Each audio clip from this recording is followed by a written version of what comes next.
بعد عودة خالد بن الوليد من جديد إلى العراق من مدينة دومة الجندل، تمكن في أقل من شهر واحد من سحق 4 جيوش كاملة للفرس والعرب في 4 معارك فاصلة.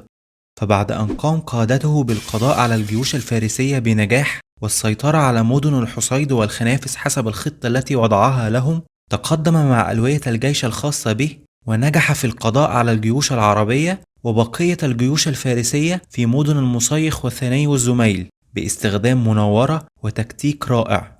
وواصل بعدها تقدمه حتى وصل لمدينة الرضاب وسيطر عليها بعد أن فر منها العرب وتركوا له المدينة خالية.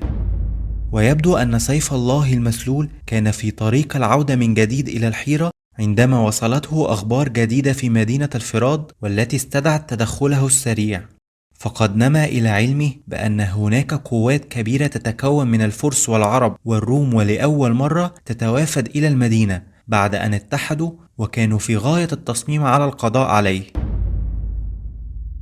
مدينة الفراد كانت على الحدود بين الشام والعراق، ولأن الشام كان يقع تحت سيطرة الروم البيزنطيين فكان من الطبيعي أن تتواجد بها حامية قوية للروم بالإضافة لحامية أخرى من الفرس. ويبدو أن توغل خالد رضي الله عنه ووصوله إلى مدينة الرضاب قد أثار استياء الروم بشدة نظرا لتوغله في أراضي تقع تحت نطاق سلطتها وسلطة الغساسنة التابعين لهم. ولذلك قررت الحامية البيزنطية بالمدينة أن تضع الخلاف مع الحامية الفارسية جانبا وأن يتحدا معا ولأول مرة من أجل القضاء على المسلمين. ولم تكتفي الحامية بذلك فقط، فقد قام الروم والفرس بمكاتبة بعض القبائل العربية التي تتبعهم وطلبوا منهم أن ينضموا لهم سريعا بمدينة الفراد. فلم تكذب هذه القبائل العربية الخبر، وأسرع المقاتلون من قبائل تغلب وإياد والنمر وانضموا جميعا إلى القوات البيزنطية والفارسية بالمدينة. وصل خالد رضي الله عنه إلى المدينة في شهر رمضان من العام 12 هجريا، ونظرا لانشغاله بالأعداء وبالخطر الذي يحيط بهم قرر أن يفطر ومن معه من المسلمين. فقد كان الموقف مهيبا على الطرفين، فالمسلمون تحت قيادة خالد قد تمركزوا جنوب نهر الفرات باتجاه صحراء الشام، والقوات المجتمعة من الروم والفرس والعرب تمركزت على شمال النهر. ولا توجد معلومات مؤكدة عن أعداد كل جيش خاصة الجيش الإسلامي، ولكن بما أن الألوية التي صاحبت خالد في مهمته للسيطرة على مدن المصيخ والثني والزميل كانت تبلغ 15,000 مقاتل ولم تتكبد الخسائر خلال مسيرتها، فقد قدر الباحثون عدد الجيش الإسلامي ب15,000 مقاتل في ذلك اليوم، تزيد أو تقل بعدد بسيط. أما بالنسبة للجيش الآخر فقد اختلفت الكتابات حول عدده، فالمؤرخون الأوائل لم يذكروا صراحة عدد جيوش الروم والفرس والعرب في بداية القتال، ولكن حسب نتائج المعركة فيما بعد فقد أشاروا إلى أن العدد كان أكثر من 100,000 مقاتل. وعارض ذلك الرأي بعض المحدثين وأشاروا لعدم إمكانية تجمع هذا الكم من المقاتلين على أطراف الإمبراطورية الفارسية بينما كانت العاصمة الخاصة بهم مهددة. ويمكن أن يكون ذلك الرأي صحيحا لو كان التجمع من الجنود الفارسيين فقط، ولكن نظرا لأن موقع مدينة الفراد على الحدود بين أكبر إمبراطوريتين في ذلك الوقت فقد كان من الطبيعي أن تتمركز حامية قوية من كل طرف من الروم والفرس بالمدينة لحماية الحدود الخاصة بهم. وبما أن التجمع كان خليطا من القوات البيزنطية والفارسية والمقاتلين من قبائل إياد وتغلب والنمر، فإمكانية تجميع هذا العدد الهائل كانت متاحة في ذلك الوقت. كما أن كتابات المؤرخين الأوائل قد اعتمدت على روايات بعض الأشخاص ممن شهدوا تلك الواقعة، ولذلك لا يوجد أدنى شك أن أعداد الروم والفرس والعرب كانت أكثر بعدة أضعاف من عدد جيش المسلمين في ذلك اليوم. ظل كل طرف يترقب الطرف الآخر على الجهات المتضادة من النهر لمدة 6 أسابيع كاملة دون أن يعبر أي منهما إلى الآخر، وكانت القوات المشتركة تزيد في العدد يوما بعد يوم، وكان كل جيش لا يرغب في عبور النهر حتى لا يخسر أفضلية الثبات والاستعداد الخاصة به. ولكن يبدو أن الروم والفرس والعرب سأموا الانتظار وأرادوا أن ينهوا الأمر بعد تلك المدة، ولذلك في اليوم 15 من شهر ذي القعدة في العام 12 هجريا تقدم قائد الجيوش المشتركة ونادى على المسلمين وقال: إما أن تعبروا إلينا أو نعبر إليكم. فصاح خالد من مكانه وقال: بل تعبروا إلينا. فقد كان لا يرغب على الإطلاق أن يخسر أفضلية المكان، وكان يريد أن يستدرجهم حيث يريد.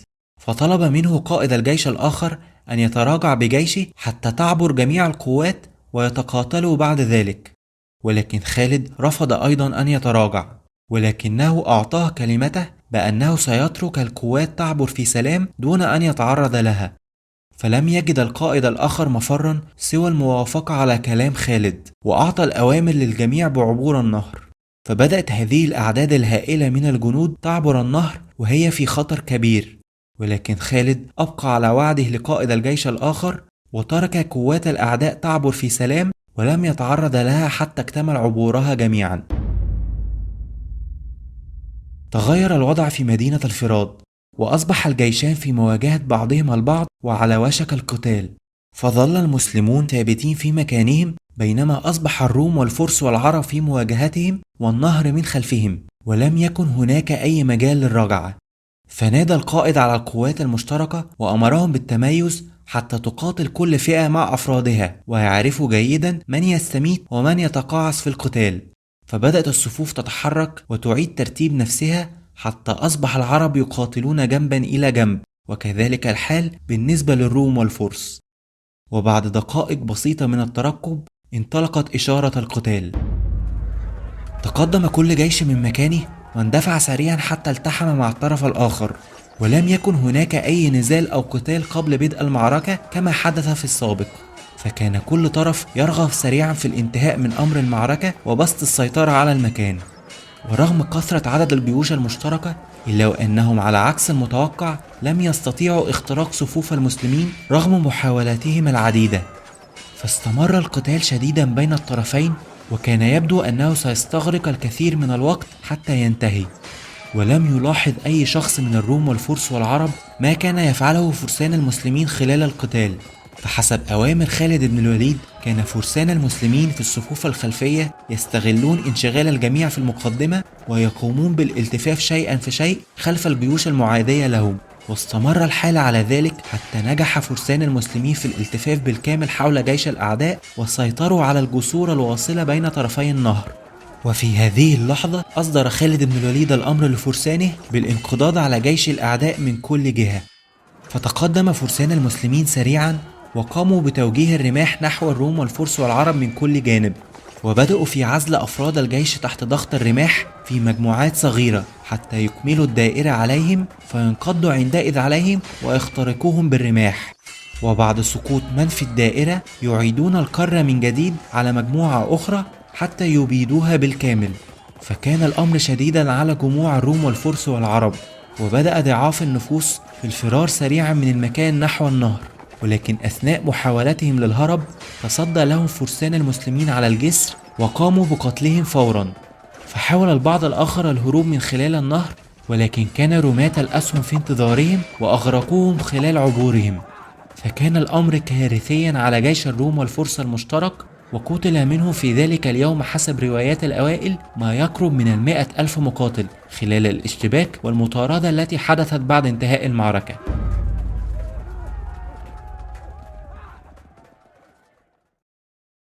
أقام خالد 10 أيام كاملة في الفرات بعد انتهاء المعركة ليشرف بنفسه على عمليات المطاردة واستقرار الوضع في المنطقة.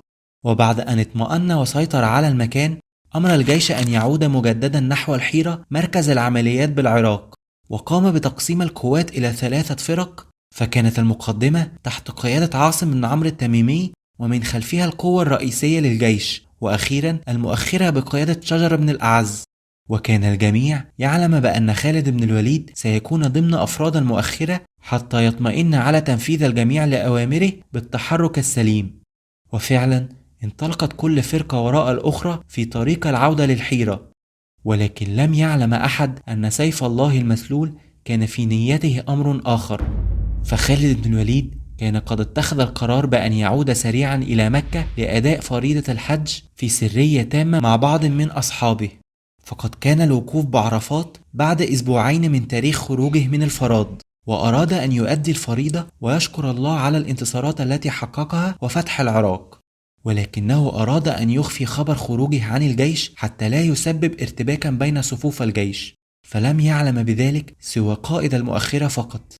ورغم أن الفرات كانت تبعد حوالي 1600 كيلو مترا عن مكة، إلا أن خالد بن الوليد استطاع قطع تلك المسافة في أقل من أسبوعين، بعدما سلك طريقا غير معتاد وفي غاية الغرابة. وقام بالفعل بأداء فريضة الحج وهو متخفي في عمامته، ولم يدرك الخليفة أو أي أحد ممن أدى الفريضة أن قائد جيش المسلمين بالعراق بينهم. وعندما انتهى خالد ومن معه من الفريضة بسلام، انطلقوا سريعا نحو مدينة الحيرة على الفرس الخاص بهم، ونجحوا في الوصول إليها مع وصول آخر كتيبة من مؤخرة الجيش، واندمجوا معها حتى ظن الجميع أنهم لم يفارقوهم لحظة.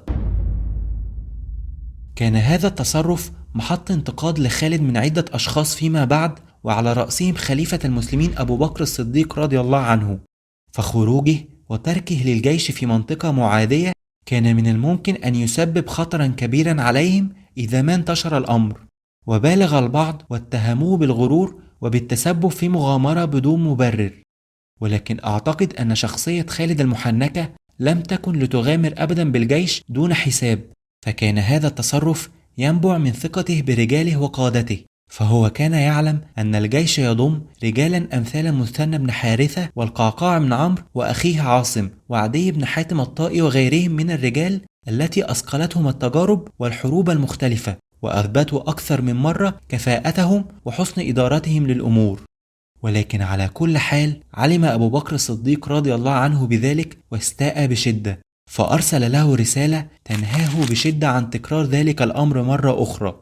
ولم يكن ذلك كل ما جاء بخطابه لخالد بن الوليد رضي الله عنه، فقد كانت تلك الرسالة تتضمن أمرا مفاجئا وعاجل التنفيذ لقائد جيش المسلمين بالعراق، فقد جاء الأمر صريحا له بضرورة مغادرة العراق والتوجه سريعا لنجدة المسلمين بالشام.